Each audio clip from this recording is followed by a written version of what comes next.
Hello everybody, this is Mandy and I am sharing a terrible painting day with you. So what you see me doing here is I have thinned down some oopsie paint that's sort of a gray color with a little bit of water because it was super thick, and I have been wanting to try doing a Bloomrecipe Dutch pour. So you have to have your house paint a little bit thinner from what I have seen. I have not had a lot of success. My very first one I didn't even share with you because it was literally laughable. So I had this, what I thought was a genius idea, to use some of those Arteza canvases that are like little cards. Because my husband bought me a bunch of them. I have big ones and everything. And I thought, well, if I use the house paint recipe, maybe they'll work, because in regular acrylic pouring, they don't work because the weight of the paint pulls the canvas off the card. And I want to use them because my husband got them for me.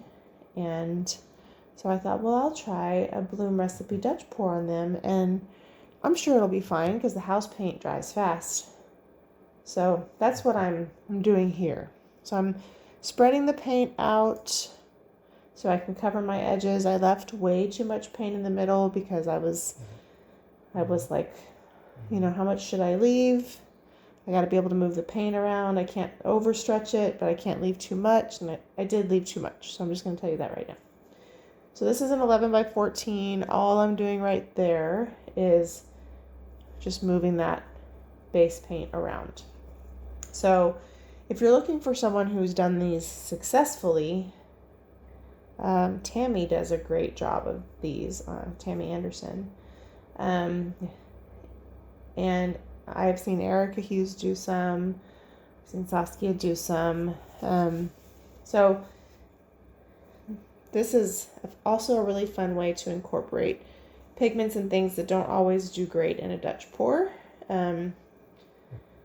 just because of how much you water down your paint. So anyway, as I'm talking to you, I'm also cleaning up from another paint pour that was very interesting. But I'm really trying to stretch myself and do things that are uncomfortable so that I will grow. So if you see some occasional really random things on my channel, that's why.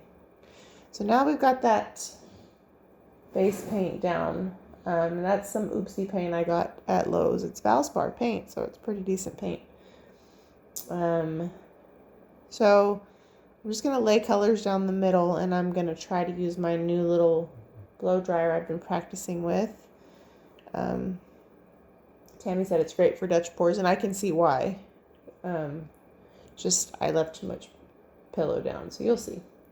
You'll see what goes wrong in a minute, but I still wanted to share with you guys because I am going to get this down. That first color, I can't remember what it is right now because it's either midnight blue or sapphire. The camera's kind of far away. It looks like a snake with a tail. And that color is Chrysocolla from Colourarte. It's one of the Prism Pour colors, and it is breathtaking. If you saw the bloom practice I did on a black background on a record, that color shows and makes the whole thing just go bananas with pretty sparkles. And there's some new Colourarte putting on the glitz pigments coming out soon. Happy Valentine's Day to you guys. Gonna be exciting. I can't wait. So make sure you pay attention so you don't miss it. This color is muted turquoise, I think, from Liquitex Soft Body.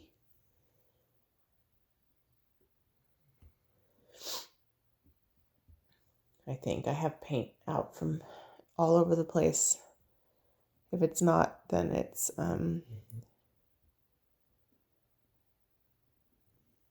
either phthalo turquoise or midnight blue from Matisse, but I think it is muted turquoise.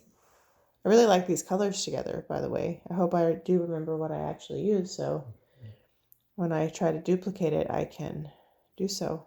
I don't know what I'm doing back there, sorry.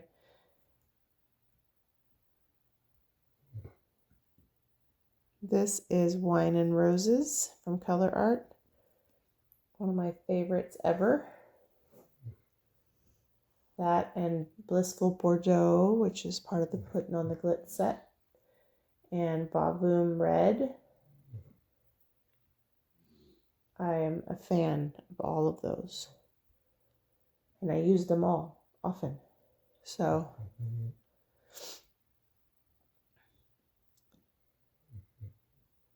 my dogs are snoring. I'm sure you can probably hear them. That, I think, is Midnight Blue. From this angle, it looks like I'm using a lot of the same colors, but they are different.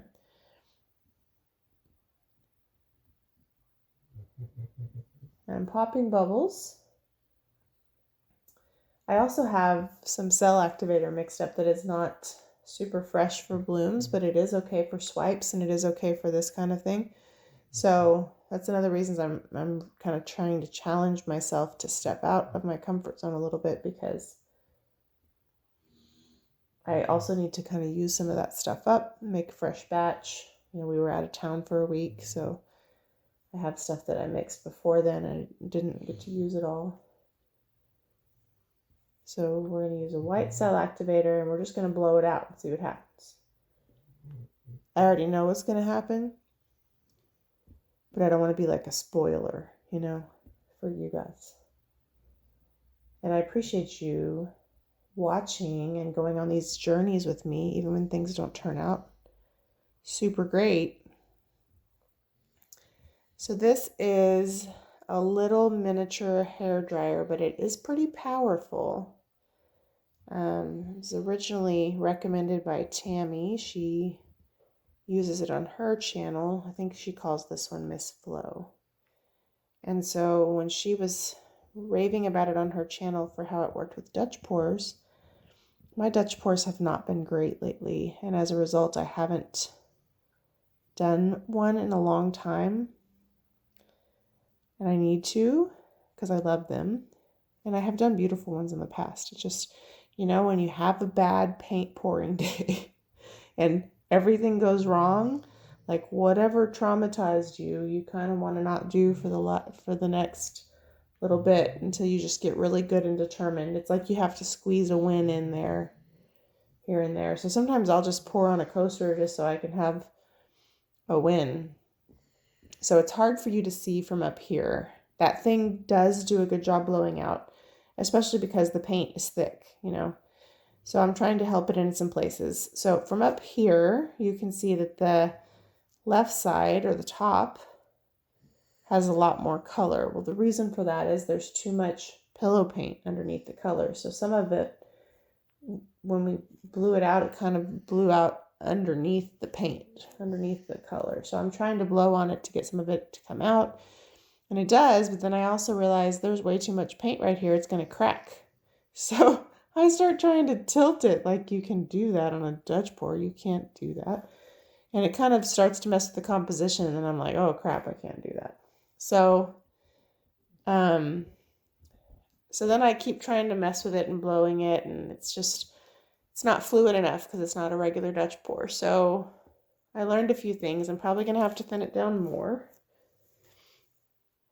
And not leave so much paint on the surface, but you do need a little bit to help it flow. So, you know, it's a fine line. Sorry about the noise in the background. It's a fine line. So you see I'm trying to like blow some of the rest of it off with the blow dryer, because I'm like, what are we gonna do? It's gonna crack. So in a minute, I'm gonna take you down and kind of show you a close-up. And I accidentally voiced over that part. But when I show you the close-up, I point to an area where I just know it looks funny and I want to fix it. And so I get a straw and I mess with it a little bit. And then I had this bright idea. I'm just going to scrape this section off. I'm going to redo this part real quick and make it better. So I turned the camera back on, which I didn't include it in this video. And I scraped a section off. I layered the colors again. And then I thought, you know, that's not going to work out too well because unless I hit it just right with the dryer, it's going to mess up the composition on the other side. And that's what happened. It was messed up beyond repair. So I scraped it. And then I realized it was coming off the card anyway. So it was going to be ruined anyway. So much for my idea of finding a wonderful purpose for those. Sorry about my head in the way. I always get my hair in the paint, so I pull it back in about every way possible. I get paint on my face, on my nose, on my chin, and my hair. So anyway, I'm sharing with you because it's part of the journey and it's one of the things I'm practicing on and I'm trying to do. And you can see how it has potential to be really pretty. The colors are really pretty. They go well together. It would also be really pretty with some gold in there. Not with that background, not with that grayish background, but the colors go really nicely together. So I think it'll be really cool when it's not an epic disaster. This one was sort of an epic disaster, and it was part of an epic disaster painting day. So it's just kind of like, oh, let's just share the disaster together. And, you know, you might as well share. So you can see I'm trying to fix it, and it's not working. And I'm sorry, I really thought I sped this video up a lot faster than that. So I'm really just trying to blow it out and get the composition right. And although I have way too much paint left, not having the greatest success. I don't like it when Dutch pours are too liney across the middle like that. Like unless that was like on a round or something, it looks like it needs to, you know, fan out a little. So it was not an ultimate success. That was my dog yawning. But I will say this, and this is why we practice. It is something I have a better handle on now as to what it's going to take to make it successful. And I think I can get there sooner because I practiced and I failed. And I think that that's one of the most frustrating things about a technique or trying it. And again, this is not a typical Dutch pour. So those of you who are practicing your Dutch pours, this is not the traditional super thin paint. So I do need to do more of those soon too. But this is getting the consistencies and stuff right to still use the Bloomrecipe and still use your mixed up Bloom paints without having your paint not move is difficult. So I also think if I'm going to do this way, I would probably thin my paints down a little bit. And sorry for the background noise. I have paint all over my hands. I'm trying to get it off. But this is why I share this with you. And I know this is not the most elegant video, but we're all growing and learning together. And I'm going to get it. I'm going to get it down because I'm more determined than I am discouraged. But practicing going bigger and practicing different methods of blowing your blooms out and practicing different swiping techniques. Like I just did one tonight that was very different than intended. All of those things are only going to stretch us and make us grow. And there is a lot of discomfort in that growth. But, you know, we don't want to keep doing the same thing all the time and never challenging ourselves to grow. So I'm pushing myself to share those things with you guys, even when they're less than desirable. So yesterday was a crappy painting day. I had to do some tiles in the middle and do some coasters to have a little warm, fuzzy feeling on the inside. So I appreciate you joining me and going on the journey with me. And thank you so much for watching and subscribing. Check out the 15% off promo for Shelley's class and the Colourarte discounts below. Thanks for watching.